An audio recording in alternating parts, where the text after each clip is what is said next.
Bismillahirrahmanirrahim. Assalamualaikum warahmatullahi wabarakatuh. Semoga kita semua selalu dalam lindungan Allah Subhanahu wa Ta'ala. Banyak orang-orang aswaja yang gagal paham tentang definisi bid'ah. Mereka mencampur adukan definisi bid'ah secara bahasa dan bid'ah secara syariat. Bahkan kebanyakan dari mereka tidak punya kaidah hukum untuk menentukan suatu amalan bid'ah atau bukan. Makanya jangan heran kalau orang-orang aswaja sering tidak nyambung ketika membantah ustadz-ustadz salafi tentang bid'ah. Ya, bagaimana mau nyambung kalau mendefinisikan saja salah?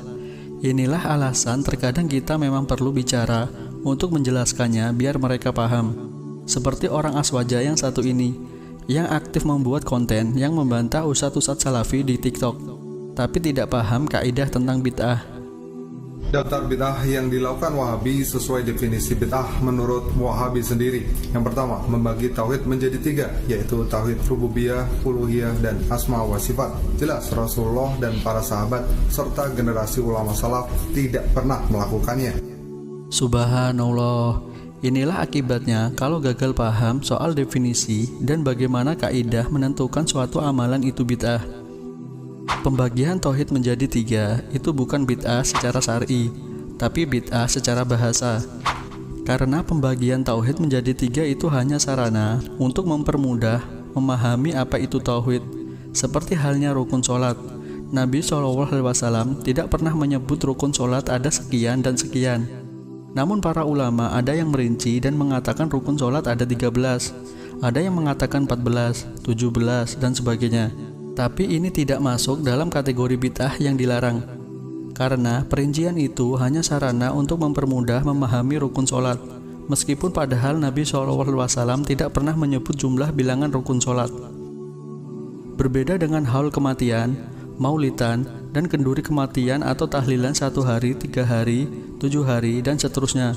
Ini bukan lagi soal dunia atau sarana, tapi ini sudah masuk di kategori ibadah baru. Dan inilah yang disebut bid'ah oleh ustadz-ustadz salafi.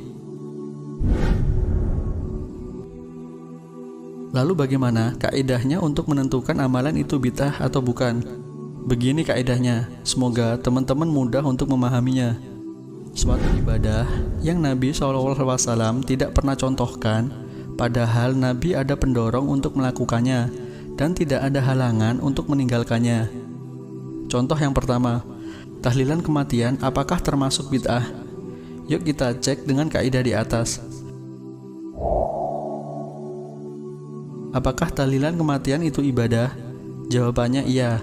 Apakah ada pendorong atau keperluan Nabi SAW untuk mengadakan tahlilan kematian pada masa itu? Jawabannya ada. Karena saat itu sudah banyak sahabat yang meninggal yang perlu didoakan, seperti alasan orang sekarang melakukan tahlilan kematian. Lalu apakah ada penghalang Nabi SAW untuk melakukan tahlilan kematian? Jawabannya tidak ada, karena andaikan Nabi SAW dulu melakukan tahlilan kematian sahabat-sahabatnya, maka tidak ada yang menghalanginya. Jadi, jika itu dilakukan sekarang maka hukumnya menjadi bid'ah. Karena Nabi tidak lakukan padahal memenuhi 3 syarat tadi, ibadah, ada pendorong, dan tidak ada penghalang. Lanjut. Mari kita terapkan kaidah tersebut dengan pembagian tauhid menjadi 3. Apakah pembagian tauhid menjadi 3 adalah ibadah?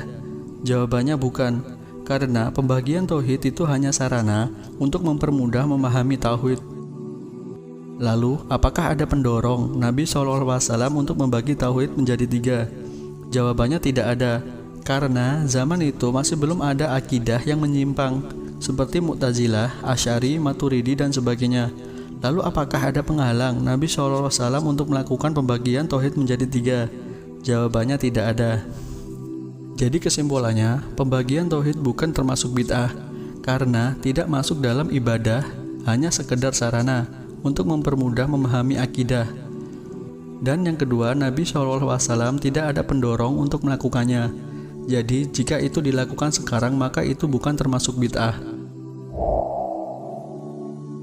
Contoh yang lain, azan pakai mikrofon. Apakah mikrofon itu ibadah? Jawabannya tidak, karena mikrofon hanya sarana untuk pengeras suara. Lalu apakah zaman Nabi SAW ada pendorong atau keperluan untuk azan pakai mikrofon? Jawabannya ada, karena untuk pengeras suara supaya suara azan bisa didengar masyarakat. Lalu apakah ada penghalang di zaman Nabi SAW untuk melakukan azan dengan mikrofon? Jawabannya ada, karena zaman itu mikrofon belum tercipta. Jadi azan pakai mikrofon tidak termasuk bid'ah, karena itu hanya sarana pengeras suara dan ada penghalang untuk dilakukan pada zaman Nabi SAW. Begitulah kaidah singkat para ustadz-ustadz salafi menghukumi sesuatu itu bid'ah atau bukan. Kaidah ini bisa teman-teman terapkan seperti haji naik pesawat, bangun pesantren, pemberian harokat pada Al-Quran, ilmu tajwid, dan sebagainya. Apakah itu termasuk bid'ah atau bukan?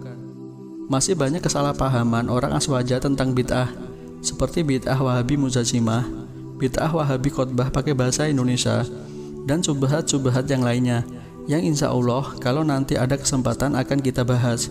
Wallahu a'lam bishawab. Wassalamualaikum warahmatullahi wabarakatuh.